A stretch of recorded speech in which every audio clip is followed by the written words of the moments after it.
Chunk I. Un tournant royal s'est produit au château de Windsor. Au lieu du roi Charles ou de la reine Camilla, ce sont le prince William et la princesse Catherine qui se sont avancés pour accueillir le prince héritier du Koweït. Ce qui ressemblait à une visite diplomatique de routine était tout sauf ordinaire. William se tenait là avec une autorité tranquille. Catherine, à ses côtés, rayonnait de force et d'élégance. Ensemble, ils n'ont pas seulement accueilli un invité, ils ont signalé un nouveau chapitre. La monarchie n'attend pas la transition, elle se produit déjà sous nos yeux. Un coup de maître royal au château de Windsor. L'air vif d'automne autour du château de Windsor avait une pesanteur différente. En ce matin d'octobre, pour la première fois depuis des décennies, un invité diplomatique majeur, le prince héritier du Koweït, Sheikh Sabah Al-Khaled, n'a pas été accueilli par le monarque régnant, le roi Charles, ni même par la reine Camilla, mais par le prince William lui-même. L'importance de ce seul changement était impossible à manquer. Dans une monarchie construite sur des symboles, celui-ci criait plus fort que n'importe quel discours. Ce n'était pas qu'une simple cérémonie. Selon les aides du palais, la visite d'octobre était la première fois que William prenait le contrôle total de l'accueil d'un chef d'État d'une telle envergure.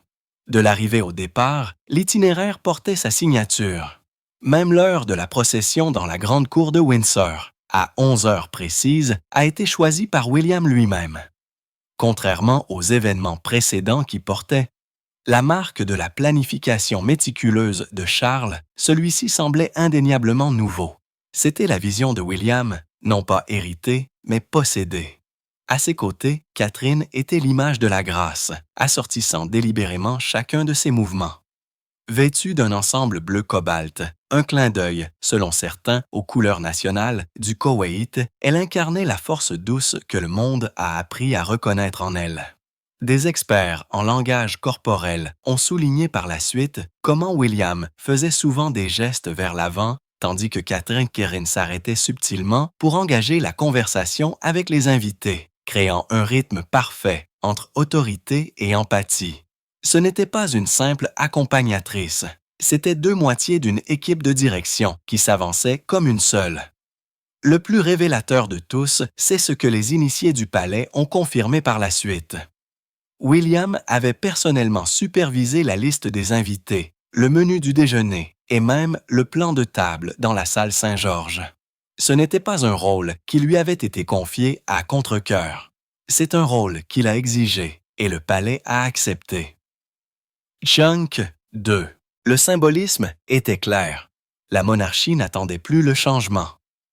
À chaque poignée de main et à chaque mot de bienvenue, William et Catherine montraient qu'ils étaient déjà le prochain roi et la prochaine reine en action, sinon en nom. Mais si l'autorité de William était pleinement affichée à Windsor, l'absence d'une figure parlait plus fort que tout le reste. L'homme qui aurait dû être au centre, le roi Charles III, était introuvable. Son retrait de la vie publique, assombri par des problèmes de santé persistants, a laissé plus qu'une simple chaise vide à la table du banquet. Il a créé un vide visible que la monarchie ne pouvait plus dissimuler. Et dans ce vide, William s'est avancé avec une confiance étonnante. L'absence de Charles.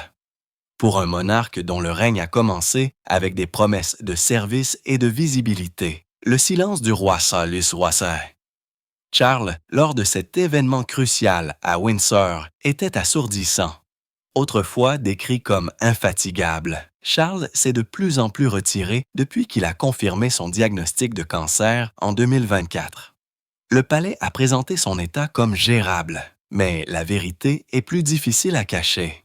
Quelques semaines avant la visite du Koweït, Charles a annulé plusieurs réunions à Clarence House, les aides admettant discrètement que la fatigue et les difficultés de concentration étaient devenues des obstacles quotidiens.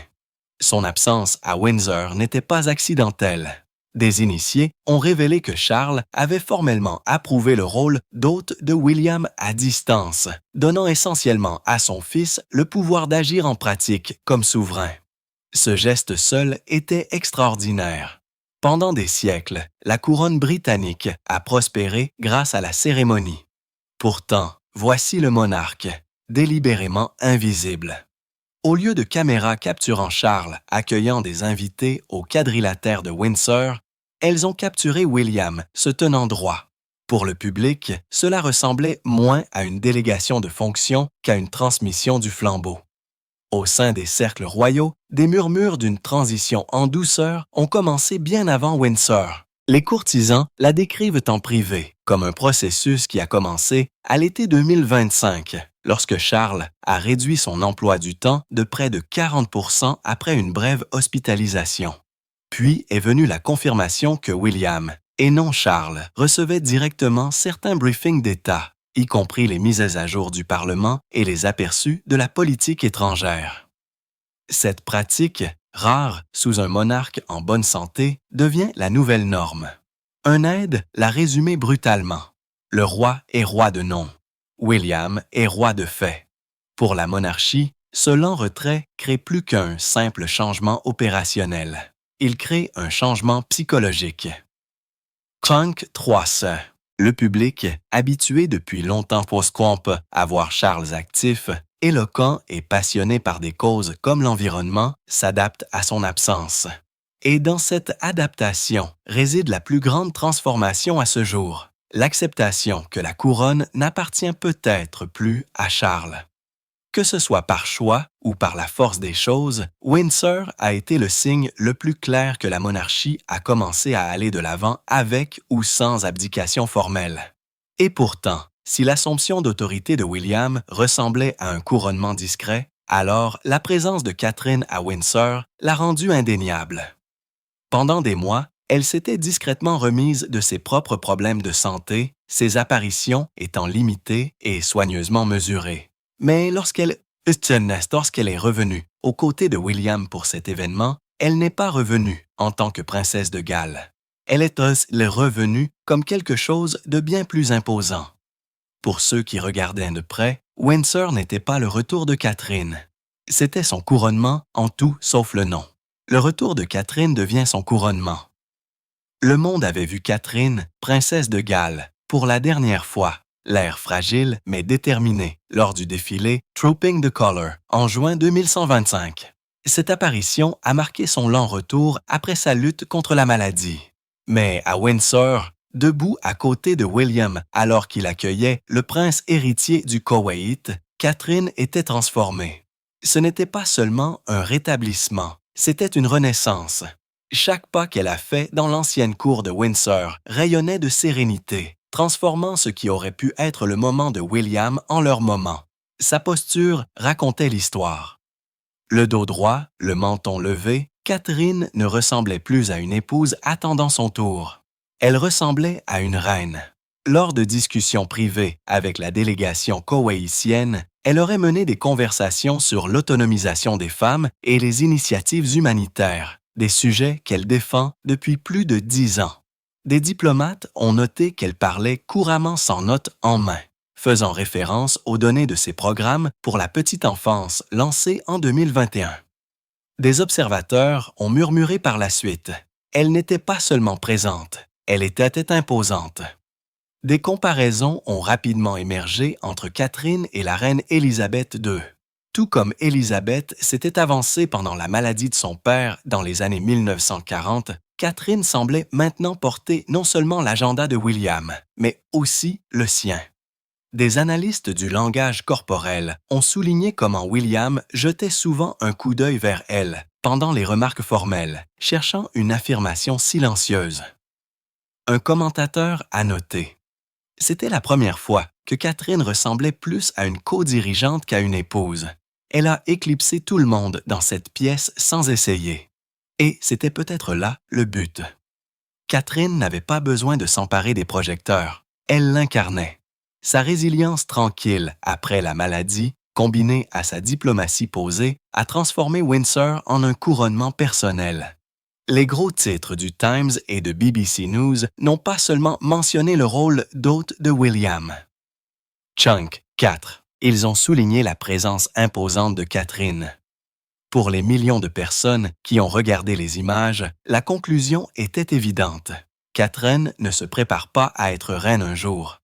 Elle l'est déjà. En tout sauf le titre. Mais Windsor n'était pas seulement une question d'apparence. Derrière les portes closes de la salle Saint-Georges, une véritable diplomatie se déroulait. Loin des caméras, William et Catherine ne se sont pas contentés de sourire pour les photos. Ils ont façonné des discussions sur l'énergie, le commerce et la sécurité qui auront des répercussions bien au-delà des murs de Windsor. Et dans ces moments privés, quelque chose d'autre est devenu clair. Ce n'était pas le plan de Charles, c'était celui de William et Catherine. Ensemble, ils dirigeaient le manuel de politique étrangère de la monarchie, et le monde commençait à s'en rendre compte. Derrière les portes closes, le rassemblement de Windsor n'était pas une séance de photos organisée pour les caméras. Selon des initiés du palais, il s'agissait d'un programme de 6 heures soigneusement élaboré par William et son équipe privée à Kensington Palace. Chaque élément était intentionnel. Après les salutations initiales dans le quadrilatère de Windsor, le prince héritier du Koweït, Sheikh Sabah Al-Khaled, a été escorté dans une salle de réception privée où un briefing diplomatique complet l'attendait.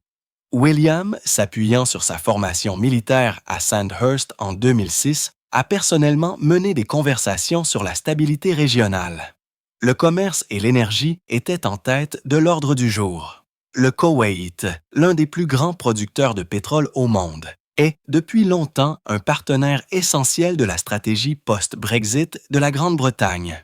William a insisté sur le renouvellement des investissements dans l'énergie propre et a souligné les possibilités offertes par les initiatives du prix Earthshot, liant l'innovation climatique au partenariat du Golfe. Sa connaissance a surpris plusieurs délégués koweïtiens qui ont admis plus tard qu'ils s'attendaient à un hôte cérémonial et non à un futur monarque citant des chiffres d'investissement et des détails de politique avec autorité. Catherine l'a complété de manière transparente. Au lieu de s'asseoir tranquillement à côté de William, elle a participé directement à des discussions sur l'éducation et le développement de la petite enfance, des thèmes qu'elle a fait progresser depuis la fondation du Center for Early Childhood en 2021. Elle a fait référence à des statistiques sur l'alphabétisation des enfants et la santé maternelle en Grande-Bretagne, établissant des parallèles avec les programmes que le Koweït a soutenus à l'étranger. Son approche a lié les priorités nationales à la coopération internationale, rappelant aux invités que la diplomatie ne concerne pas seulement les accords commerciaux, mais aussi les personnes. Même le menu du déjeuner symbolisait cet échange interculturel. Les chefs du palais ont préparé un mélange de classiques britanniques, de l'agneau rôti et du Yorkshire pudding, ainsi que des plats koweïtiens tels que le riz makou et des douceurs infusées au safran. Le geste a été salué par les deux délégations comme un mélange significatif. Par la suite, William et Catherine ont escorté le prince koweïtien à travers les halls millénaires du château de Windsor, soulignant ses projets de conservation. Chunk 5. Chaque geste a renforcé une vérité. Ce n'était pas l'agenda du roi Charles, c'était celui de William. Mais ce n'est pas seulement ce qui s'est passé à l'intérieur des grandes salles de Windsor qui a ébranlé la monarchie. Quelques heures après l'événement, le couple a livré un message, non pas depuis une salle du trône ou un balcon du palais, mais depuis son propre salon. Une courte vidéo Instagram de 3 minutes est devenue virale dans le monde entier. Et pour beaucoup, elle a parlé plus fort que toute la visite de Windsor elle-même. Parce que dans cette vidéo, William et Catherine n'ont pas parlé de diplomatie ou de faste. Ils ont parlé de pouvoir et de la façon dont ils le partagent déjà. La vidéo Instagram qui disait tout. À 19h, heure de Londres, quelques heures seulement après avoir accueilli la délégation koweïtienne, Kensington Palace a publié une vidéo sur ses comptes de médias sociaux officiels d'une durée d'un peu plus de 3 minutes. Le film montrait William et Catherine assis nonchalamment dans ce qui ressemblait au bureau d'Adelaide Cottage. Il n'y avait ni couronne, ni uniforme, ni sceptre, juste une cheminée derrière eux, des étagères de livres et le couple parlant directement à la caméra. L'effet était désarmant. William a parlé en premier. Ses mots étaient calmes, mais leur signification était claire. En ces temps, de plus grandes responsabilités ne sont pas devant nous. Elles sont ici, maintenant. les analystes ont noté le changement délibéré. Pendant des années, William a décrit son rôle comme se préparant pour l'avenir. C'était la première fois qu'il reconnaissait que l'avenir était déjà arrivé. Des correspondants royaux comme Robert Jobson l'ont immédiatement qualifié de déclaration d'autorité active sans jamais utiliser le mot roi. Puis est venue la phrase de Catherine, celle qui a été reprise dans les titres de la BBC, de Sky News et de CNN. Nous avançons ensemble. Son phrasé n'était pas un accident. Pendant des siècles, la monarchie a défini une épouse comme un soutien, secondaire. Mais la déclaration de Catherine suggérait quelque chose de plus radical, un modèle de double leadership, où la monarchie est façonnée par deux voix, pas une seule. En 24 heures, la vidéo avait été visionnée plus de 5 millions de fois et traduite en plusieurs langues. Le ton du clip était doux, mais le sous-texte était puissant. Chunk, c'est ça.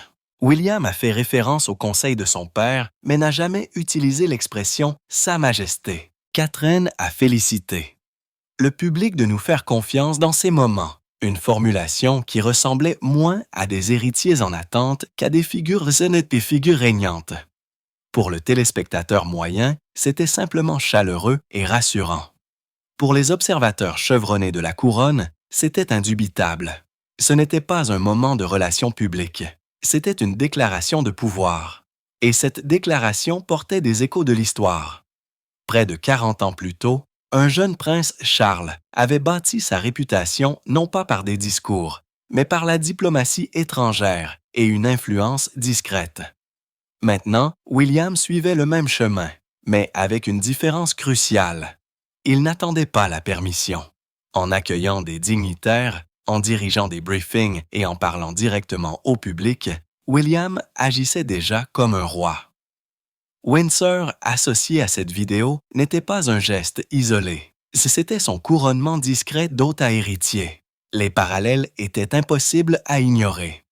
Lorsque Charles a commencé à s'élever en tant qu'héritier dans les années 1980, il a taillé son influence grâce à la défense de l'environnement, aux tournées du Commonwealth et à la diplomatie privée.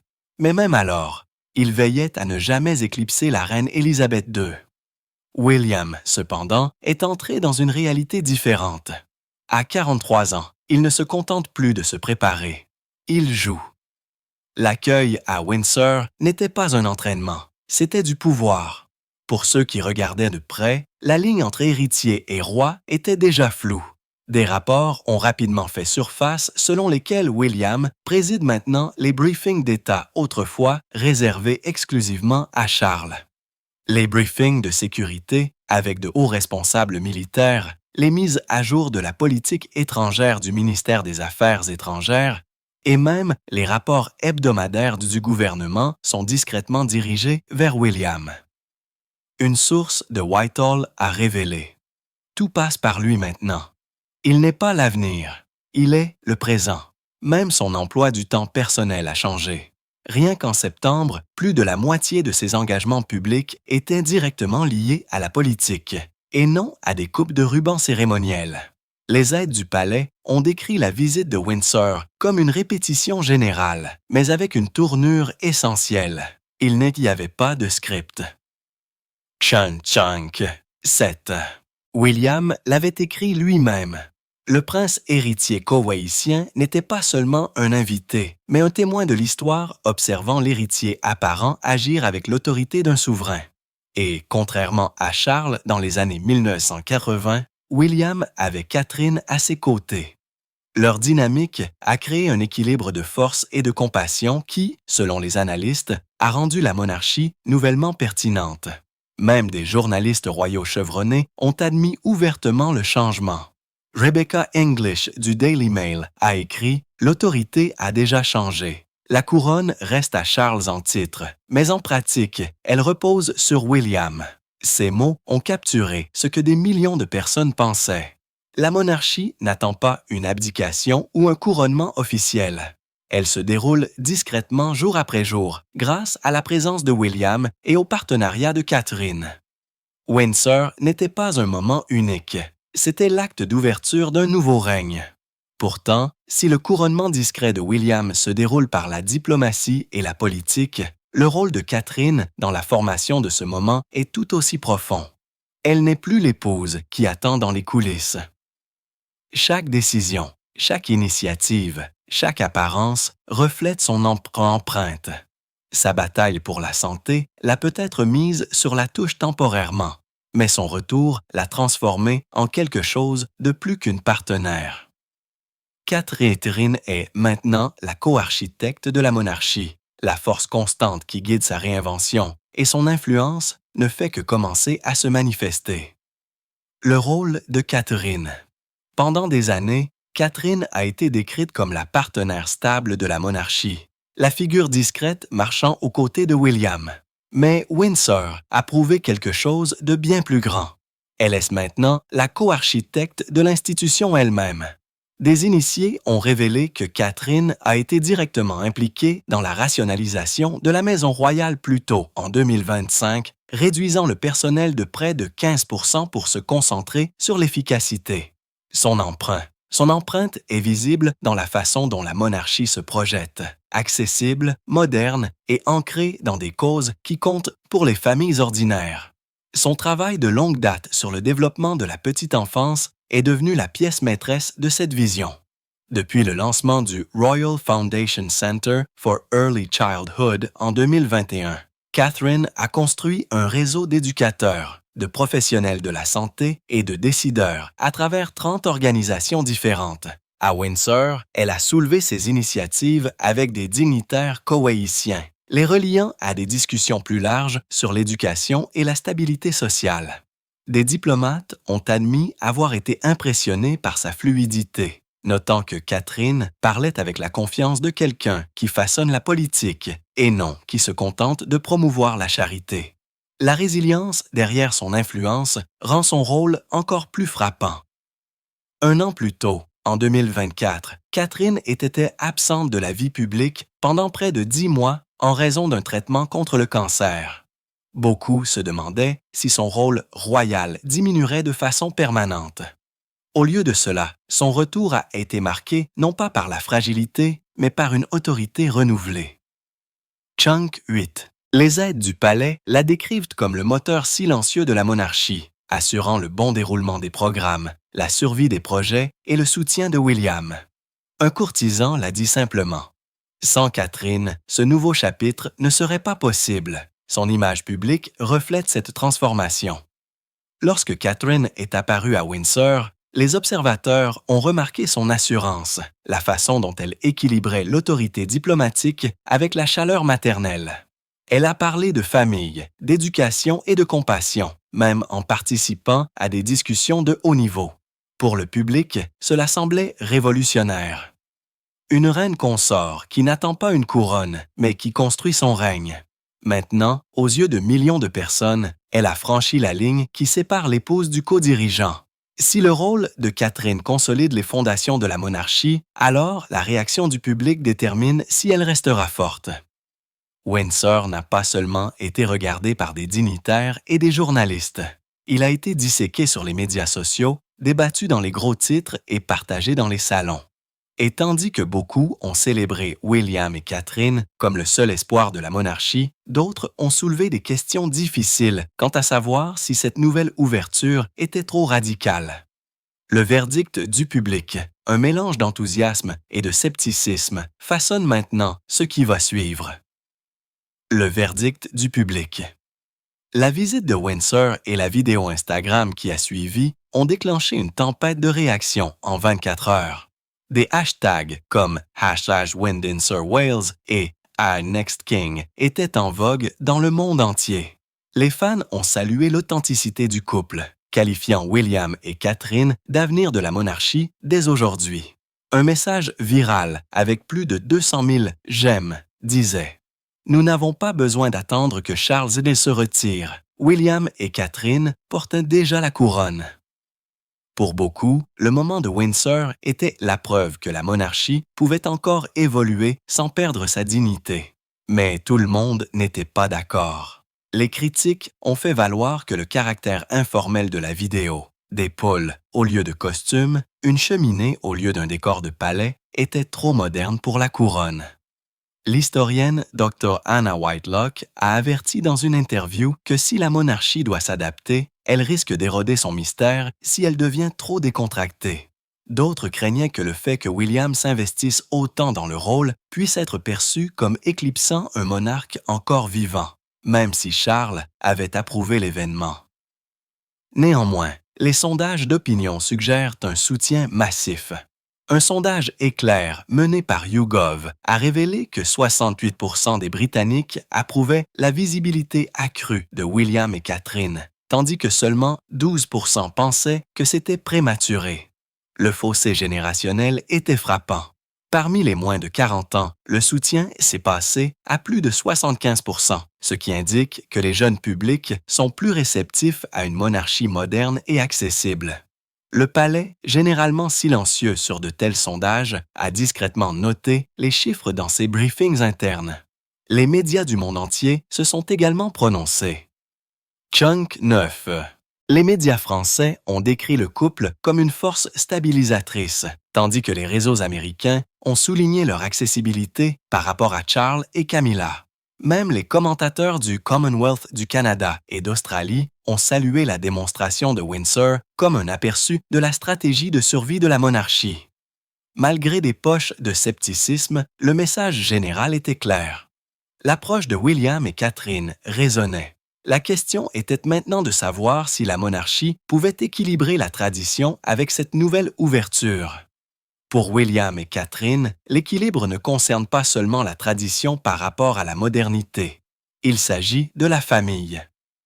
Contrairement aux générations royales précédentes, leur stratégie place la vie familiale au centre de leur identité publique. Windsor n'était pas seulement un jalon diplomatique. C'était le reflet de leur philosophie selon laquelle protéger leurs enfants et donner la priorité à la stabilité familiale est aussi important que la politique et le protocole. Et c'est dans cette philosophie que réside le cœur de leur redéfinition de la monarchie elle-même. Une monarchie redéfinie. Le nouveau style de William et Catherine est profondément enraciné dans leur choix personnel.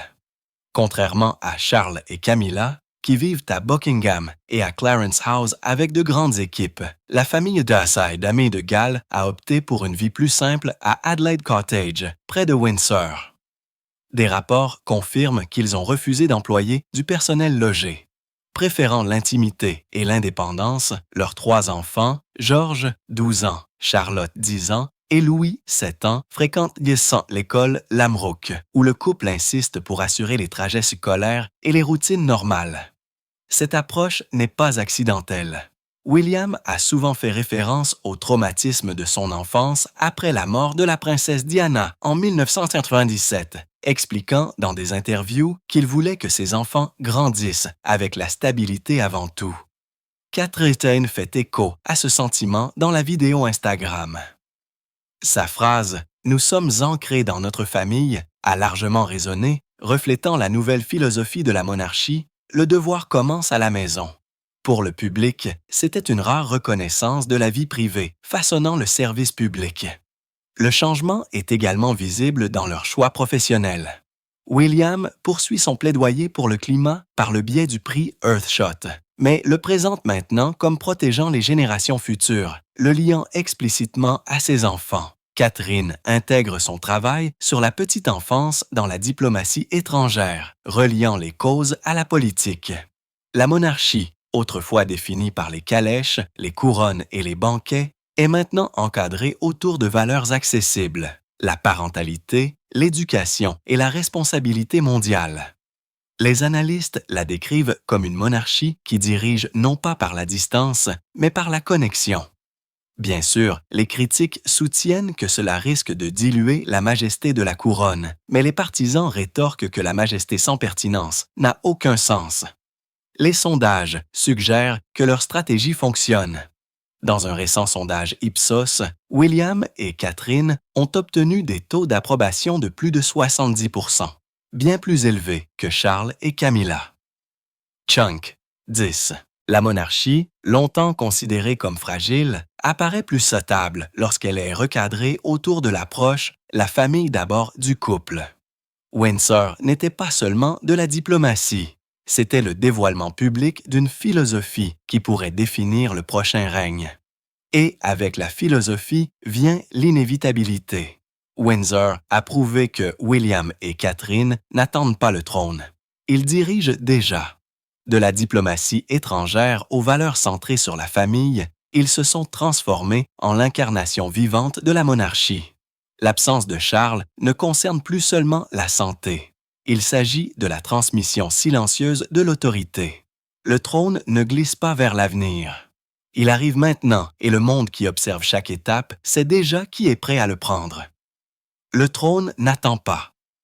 À la fin de la visite de Windsor, une vérité était devenue indéniable. William et Catherine ne sont plus des héritiers qui se préparent dans l'ombre.